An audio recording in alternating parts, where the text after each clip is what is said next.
আপনি কি এমন একটি চাকরি করবেন যেখানে বছরে কয়েক কোটি টাকা আয় করা যায় কিন্তু প্রতিদিনই মৃত্যুর মুখোমুখি হতে হয়? পৃথিবীর সবচেয়ে বিপজ্জনক অথচ সবচেয়ে বেশি বেতনের চাকরিগুলোর একটি হল deep sea diver. Deep sea ডাইভাররা সমুদ্রের 200 থেকে 300 মিটার, কখনো তারও বেশি গভীরে নেমে কাজ করেন। তাদের কাজ হল তেল গ্যাসের পাইপলাইন মেরামত, ডুবে যাওয়া জাহাজ উদ্ধার, পানির নিচে ব্রিজ নির্মাণ এবং বড় বড় যন্ত্রপাতি স্থাপন করা।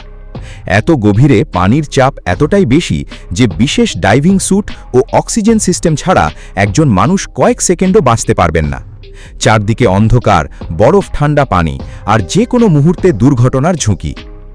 সবচেয়ে ভয়ঙ্কর বিষয় হল ডিকম্প্রেশন সিকনেস।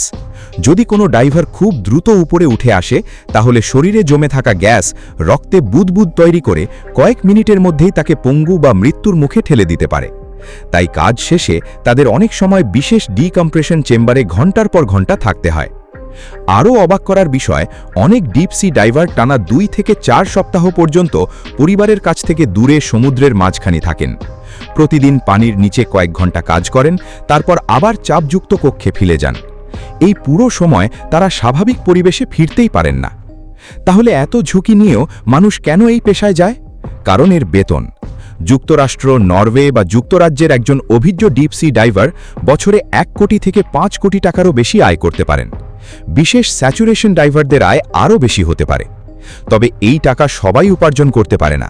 কঠিন প্রশিক্ষণ, নিখুঁত শারীরিক সক্ষমতা, মানসিক শক্তি এবং অসাধারণ সাহস না থাকলে এই পেশায় টিকে থাকা প্রায় অসম্ভব। তাহলে বলুন তো, যদি বছরে কয়েক কোটি টাকা বেতন দেওয়া হয়, আপনি কি সমুদ্রের শত শত মিটার নিচে নেমে নিজের জীবন বাজি রেখে কাজ করতে রাজি হবেন?